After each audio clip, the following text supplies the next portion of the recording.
everyone joining the call tonight. This is presented by the Travel Collective. We've started a YouTube channel where we have access to past talks. We're trying to get those up there. You can also, our Facebook page isn't quite active yet, but we're working on that as well, just getting this going. So this is part of our Wednesday night destination series. And we have some guests from our various meetup groups. So tonight we'll be chatting with Leslie, who's a retired school administrator, enthusiastic amateur photographer. I'm not sure I'd call her amateur. Her photos are beautiful. And Leslie has been showing them in galleries and various places around Los Angeles. So if you're friends of Leslie's, I appreciate you joining us tonight and, sharing her lovely photos, and I'm hoping I can make one of these gallery showings one of these days. But she's traveled to 12 countries, and she calls herself a solo traveler with a bit of an adventurer. So I like that. That sounds exciting to me. She says she usually joins small groups and then spends some time on her own. So I think we'll go ahead and get started. If you're ready, Leslie? I'm ready. All right, only because it goes so fast. 30 minutes is quick. So we'll go ahead and get started. So Leslie, welcome and thank you for sharing tonight and taking us to Mongolia. I am super excited. I've never been there. So why did you choose Mongolia? Tell us the story about choosing Mongolia. A number of years ago, I watched a movie called The Eagle Huntress. And it was about this young Mongolian girl who very much wanted to be an eagle hunter, like all the men in her family, but it was not traditional for girls to be able to be trained. But she pestered her grandfather long enough, and he finally agreed to teach her, and she wound up being a champion falcon hunter and eagle hunter, and you can even see her compete today. So I have actually gotten an email from one of the multitude of travel companies I get emails from, but it's a very good one called Atlas Obscura. And they were advertising a trip to Mongolia to go to the Eagle Hunter Festival. So unfortunately, once I checked it out, the timing was wrong, but by then I had gotten more interested in Mongolia and decided, well, they must have some other festivals. So I looked around and did some investigation and found the Nadam Festival, which is focused on what they call the three manly arts of archery, wrestling, and horse racing. And it was taking place at just a good time for me to go, which was July of 2019. July. So what is the kind of the weather there in July, since I know nothing really about really Mongolia? Nice. It was maybe like 75 most of the time. The interesting thing about Mongolia is that they have a heavy duty winter, like 9 months of the year. So they have a very short spring, summertime. And so July was an absolutely perfect time to go. The interesting thing about the weather is also that it affects their crops. It's so cold that they can't grow most things. They grow carrots and onions and some berries in the spring, but most of the rest of the food they import. And also it affects the roads because it gets so cold there that any road you were to establish would freeze and you'd have to do it all over again the next year. So there is actually no road going from north to south, south to north. Huh. Oh my goodness. So who did you travel with on this journey to Mongolia? Did you plan it all yourself? I went by myself. I did a lot of investigating of different travel companies and looked at different itineraries because I very much wanted to go to this festival, and you could approach it different ways. But I found this company, Discover Mongolia, and they had many options and they were very responsive, and their website was very, very informative, and they responded quickly to questions. So I decided to take a chance. They said usually their groups were between 4 and 12 people. I Mm-hmm. got there and there were 3 of us, which was Wow. absolutely wonderful. There was a gal from New Zealand and a man from Bulgaria. And it just worked out wonderfully. It was a real intimate group. And so we were able to make some, offshoots and off trails, things that weren't necessarily on the itinerary, but because we were such a small group and the guides were flexible, it was terrific. Mm-hmm. Oh my goodness, that sounds fabulous. So how long were you there then? Was it like 10 days or No, how it was long? actually, I think, 16 days. So Oh, I wow. flew from Los Angeles to Beijing and then Beijing to Mongolia. Had a long layover in Beijing, but and then once we got there, we spent a day and a half in Ulaanbaatar, which is the capital, and then we flew to the southernmost part of the Gobi Desert and then drove north in a really lovely Mitsubishi van. That the driver was amazing and kept immaculate. And so we saw the whole country, which was great. There are other kinds of tours where you fly in and out of Ulaanbaatar every few days. So you're staying in a hotel every few days and not driving as much. The itinerary that I chose involved a lot of driving. It might have been like Oh, it did. 4 hours a day over very rough terrain. You were in like off-road vehicle time, going Mm-hmm. over hills and valleys and ruts and all that because there's no road. But I liked it. I've been on bumpy roads before and it doesn't bother me.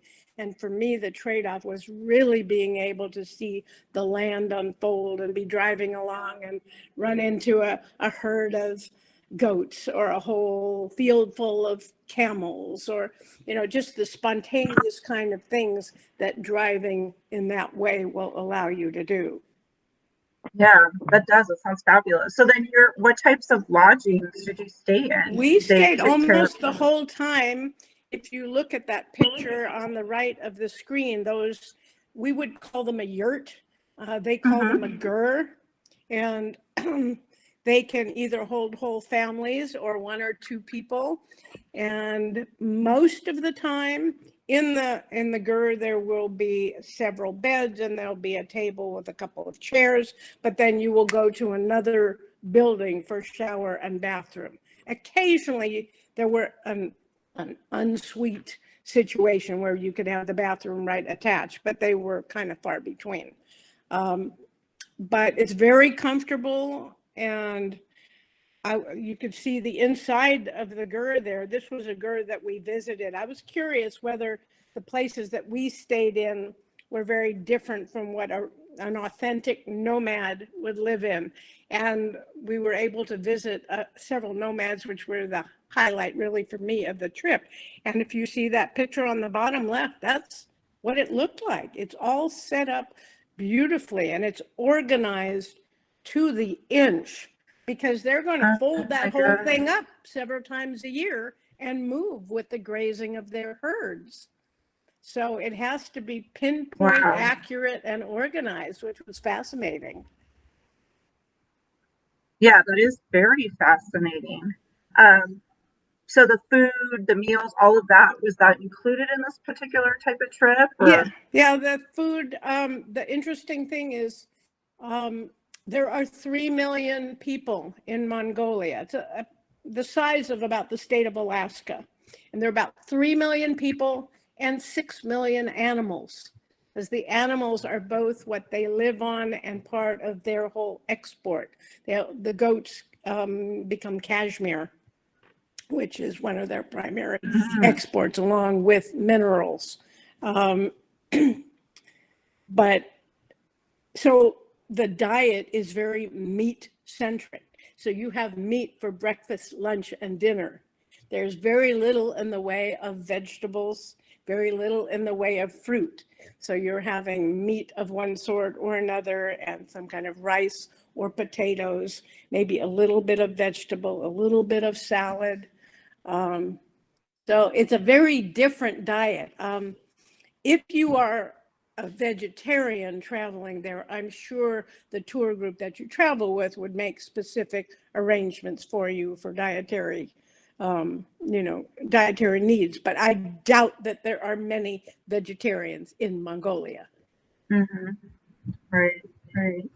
Are there special items that you would suggest packing or taking with you for this type of destination? Well, again, this is, it depends if you do this kind of trip that involves so much driving, because we would make a stop here or there during the day, but it's the kind of trip where you need to have a little fanny pack with your bathroom supplies because you're going to have to go out behind the Jeep a couple of times a day. So that sort of thing. Walking sticks are a good idea, sun hat, good walking shoes. That's probably the general, Yeah, general kind of thing.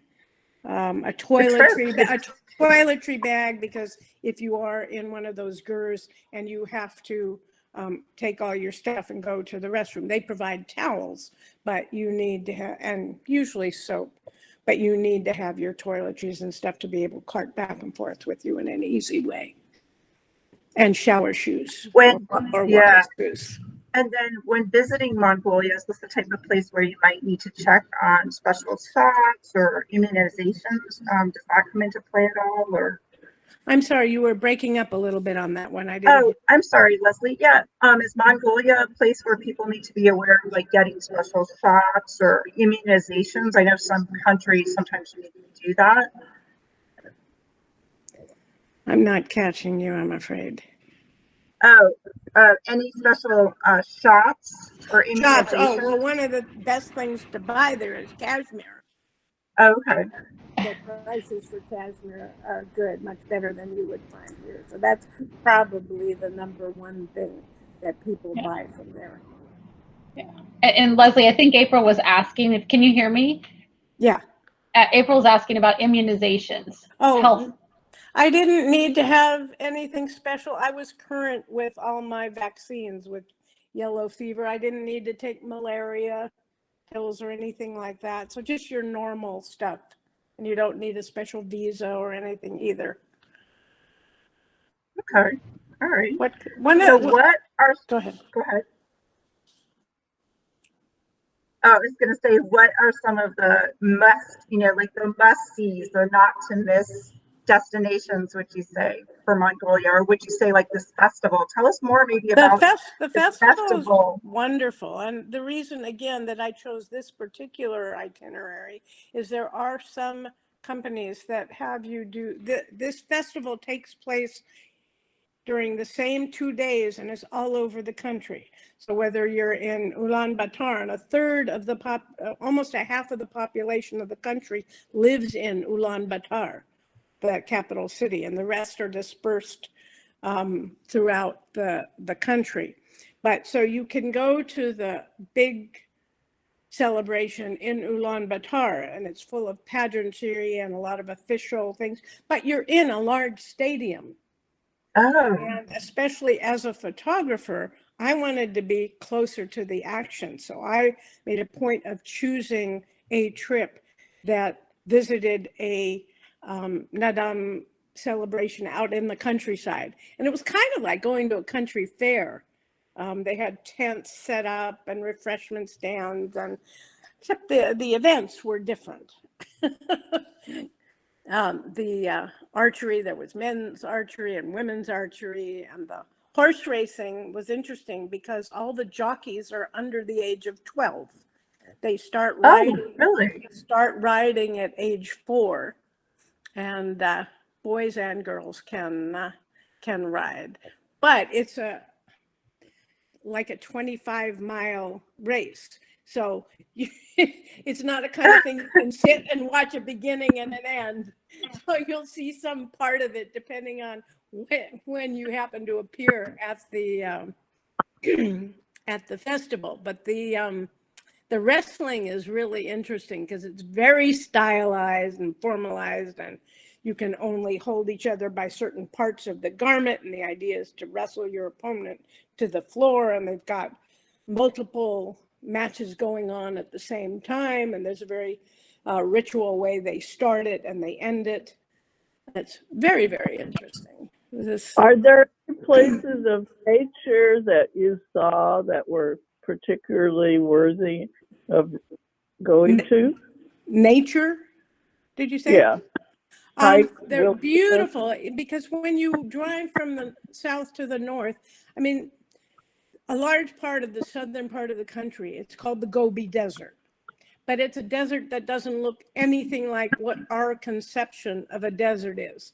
It's just rough, scraggly, gravelly, dry roads and some hills and ravines. Eventually, about midway through the country, it gets to those beautiful sand dunes that you see in that picture, and then it starts getting greener and greener as you go north, and there are forests, and there's some beautiful lakes. We went swimming in some beautiful lakes. So it's a whole range of vistas that you see, and just beautiful, and just lovely places to take walks and some hikes. And the sunsets by those lakes were absolutely glorious. Just for me, part of the enchantment of the country was seeing the integration of the ancient and the modern.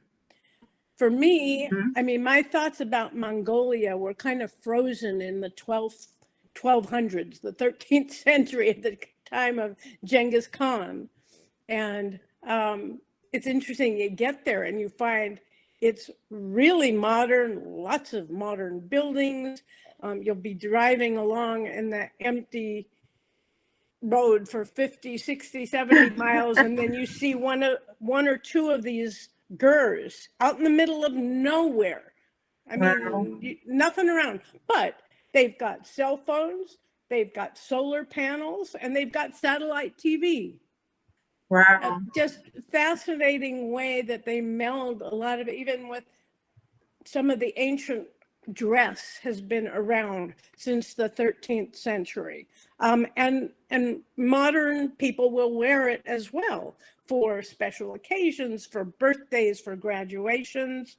Like our guide said, she had, at least half a dozen of the beautiful, they're called deals, D-H-E-E-L. It's a one-piece garment, and just really nice. And modern day people will have that as part of their wardrobes, even though you'll see them wearing modern dress as you're going out. Right. The people were really, really, really nice. As I said, one of the most special things for me was going to visit nomad families and seeing how they lived. And in one, we went and we did a spontaneous visit. They didn't know we were coming, and we just stopped, and our guide got out, introduced herself, asked if we could come visit. They welcomed us in, gave us tea. Part of the ritual of welcoming visitors is you give them milk tea and some sort of dairy treats that are kind of a fermented yogurt that they make into not exactly a candy, but it's a snack food. And then sometimes you might get offered the major famous drink of Mongolia, which is fermented mare's milk, which is interesting to try, but that was my only difficult situation in Mongolia, because it didn't agree with my stomach. Oh, so that was your travel mishap? That was my travel mishap. And that was the other thing. And you said things to bring. I would bring the normal Imodium, but also a prescription medication for stomach issues, because the Imodium didn't work. So they urged me to try the Mongolian cure. What Oh, might did they? ask is that? It's an ounce of vodka after every meal. So I did that for a few days, breakfast, lunch, and dinner. It was interesting, but it didn't help. That can be a little bit, yeah. Some of those things it's hard to avoid though, knowing how your body, your system is going to react to the foods or. Mm-hmm. But so it was, so those people invited us in. We were the first foreigners they had ever met. Really? Ever. And they were so welcoming to us. They invited us to stick around for a while and watch the mares. The mares have to be milked every 2 hours. We Oh got my to see them goodness. shearing the goats. That's the fur that gets made into cashmere. Their daughters showed us how they dry those yogurt treats in a pan after it's fermented and dried and then cut and left out to dry. Adorable little girls. So, even though we didn't speak the language, there are 21 provinces in Mongolia and 21 ethnic groups. So there are lots of different dialects. Not that many people, hardly anybody, once you're out in the country, speaks English, but the guides do, and a fair amount of people in Ulaanbaatar and the one other city that we stopped in, that was the capital of a province, they did speak English. But otherwise, they dialect. So we relied on our guide to be our translator. Right, right. Well, it's 6:22, and these are amazing photos and stories, Leslie. I've just been enjoying hearing all about it. But I want to make sure we have some time for questions. Can I just add one more thing? There were a couple of things when I think back about the joys of Mongolia. There were anything from having the opportunity to have a 15-pound eagle perched on my arm, riding a 2-hump Bactrian camel, riding that yak that was in the first picture, hiking up those sand dunes there. I didn't get all the way to the top, but I got about 3/4 of the way. Swimming in the lakes, meeting with the people, and at the end getting kissed by a baby reindeer. Oh, I mean, my gosh. Those are some joyful experiences. Wow. What a trip. Really joyful experiences. That's amazing, Leslie. We also saw where they first discovered dinosaur eggs, and learned that dinosaurs actually came from eggs. There are whole areas with petroglyphs. There's so much to see in that country. Would you go back, Leslie? There are just so many places on my list. Okay. I'm not sure. I might, but it wouldn't be, ranked at the very top. But Yeah. people were really, really lovely, and seeing a life that's so very different from our own. Right. For me, it was just so enriching. Yeah. If anybody has questions, I'm happy to. Yeah. And anybody that's on the phone, I've muted the phone, folks. So if you want to unmute and ask a question, it's *6. And anybody that's on the computer in your Hangouts or on the app, you can unmute yourself if you have a question. And there's also a chat box if you want to type those in. Yeah, it looks like Coco asked what time of year. Two people were talking at the same time. Go ahead, Sharon, if you have a question. I'm sorry.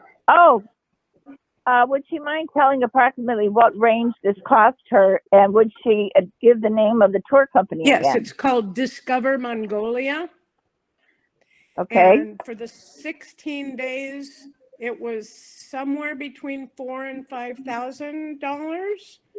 And that does not include transportation, but it included some extra nights before and after. It included some a request to get the bathroom attached to the ger when possible. and I forget something else. So they were very, as I compared their prices to other companies, I felt they were more reasonable and gave really good Right. value. The places we stayed at were wonderful. That Just sounds wonderful. modern But, and well kept. Go ahead. Did you have to get your own plane fare arrangement Yeah, to meet I there? did. I did. And who did you use? Or You know, what I airlines? don't remember. I'm sorry, I don't remember that. But as I said, I Okay. flew from here And- to Beijing, had a layover there, and then it's only about 2.5 hours from Beijing to Mongolia. Okay. Coco, do you have Okay, and I have not been able to get in on the computer, so I can't see any of the pictures. And Okay. so I didn't have the link. Is there another way when the next one comes up that I'll be able to do that? I think, yeah, the link is usually on each of the meetups, but it's on the right-hand column underneath. Yeah. Okay, I'll have to go on the computer because I'm just on my phone because I wasn't able to get in to see it. Okay. But it sounds wonderful. And There so, is nothing on the right-hand column that's mentioned in the meetup. There is no column. yeah, it's what location used to be. Okay, let's let Coco ask her question. Coco, you had a question? Yeah, I was wondering what's the best time of year to travel to Mongolia. I would say probably July because the temperature was just lovely. As we moved farther north, it got a little colder at night, but it was really, really pleasant. I think from late September and beginning of October, that's when their winter starts, and it goes sometimes through May or June. Do they have like a rain? We went when we first landed and we flew to that southernmost part of the Gobi Desert. We went for a hike in a valley, and we could see. They told us a week before you could have seen ice on the sides of the mountains there. Wow. So, I see that Alan has unmuted himself. Alan, do you have a question? I was going to ask you to tell us more about the welcoming people and your love of the yak, yogurt, and mare's milk, but you kind of already did that. You kind of already did that. And I see that Talia chimed in on I'm Leslie's brother, and I see Talia chimed in also on the chat to remind you that you flew on Air China. I was just looking it up. thank you, thank you. Such support. Yeah, Awesome. exactly. I do have support. Any other questions from the trial? Were there any bugs or any kind of, you needed to bring a No, bug repellent or anything? No, none at all. Oh, No bugs, no mosquitoes. It was really easy as far as that was concerned. Yeah. and the shopping for the cashmere, was that kind of the same price all through where you went? Pretty much. I mean, they took us to a couple of big places in Ulaanbaatar where they had huge selections of all kinds of things with different price ranges. So you had lots and lots of choices. At the last Gur camp that we stayed in, they had a small shop there. They were the only ones that had. And their stuff, I actually got a sweater there, and I was glad that I did because I never saw it at another place, and it was reasonably priced. Oh. But most of it's in Ulaanbaatar. What kind of currency? They have their own currency. I don't remember what it was called, I'm afraid. So you get that before you go? I didn't. I just got it when I got there. Sometimes I will get currency before I go, but Mongolian currency is not that easy to get, and it's very easy to get once you get there. Okay. Thank you. Sounds wonderful. And it's if you have a bit of adventure in your soul, it's just I do. It's so different and wonderful. I really, really enjoyed that. Yeah. Was there a reason that there was only so many of you? I'm sorry? Yes, I do love photography too. I've taken several classes in it. Great place to photograph. Yeah. So that's why I want to get this working so that I can see it, the next one that they have. Yeah, let's help. 'Cause I've Let's help only you. been able to talk. Yeah. Thank you. Sure. All right. Anybody else? I'm looking to see who else is on. I think a couple people have unmuted themselves. Is there anyone else who has a question for Leslie or for April and I?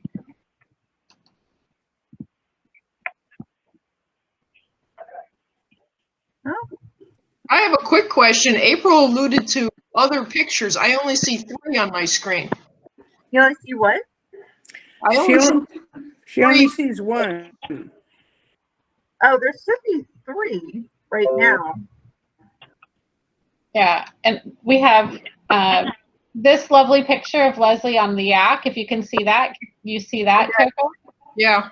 Yep. And then we had the map, which lets us kind of know where we're at. And then these other 3 pictures that Leslie shared. And I'm sure she has hundreds. We're just trying to focus on what Leslie was talking about. Instead of, No, that's fine. April said something that made me think there were other pictures I was missing, but thank you. You're welcome. Sure. All right, so it doesn't look like anyone else has other questions. And if Leslie's interested, you can, if you have a showing of your Mongolia photos, Leslie, you'll have to post it on, or let us know if you want us to post it on the page and invite people to see your beautiful photos.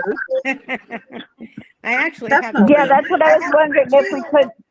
I have 2 behind me. I was wondering if you could go in and see the pictures. See that. I don't know if you could zoom in, but the one of the mother and daughter is a from the reindeer herdsmen. We went up to visit them in the north, and that was a mother and daughter. And then the other picture is from the Nadam festival, and that was one of the treats for me. Is one of the again ways they blend the ancient and the modern. There's a game they have played for probably 1,000 years, and they play it with the ankle bones of animals. Wow. And interesting. There are four different. The bones have 4 sides, and each one represents a different animal. And there are over 100 games that are played. And even to this day, when you go, we were told by our guide that every family has a set of these ankle bones, and when people come over to visit, everybody plays ankle bone games. So at the festival there, I got a picture of a bunch of seniors playing some ankle bone games. So that's that picture behind me. That's fantastic. That's wonderful. Yeah. Thank you, Les, so much for sharing your adventures to Mongolia. I feel like I got a mini. My pleasure. And it's perfect timing because we're all self-contained, isolated. Right. Well, and I highly recommend that company. They were excellent. The one time we pulled up to a gur camp that looked a little older and not quite as in good shape, the guide got on the phone, and within 2 hours, we were at a brand new camp. So they really took their responsibility seriously and wanted to make sure we were happy campers. Great. And they've got so many options on their website. If you want to ride horses, if you want to ride jeeps, if you want to, all kinds of different possibilities. Mine was just the one that intrigued me, but there are many, many other options. That's good to know. Thank you. Yeah. Fantastic. Thank you so much. I look forward to the next one. Yep. Like traveling at home. Yes, exactly.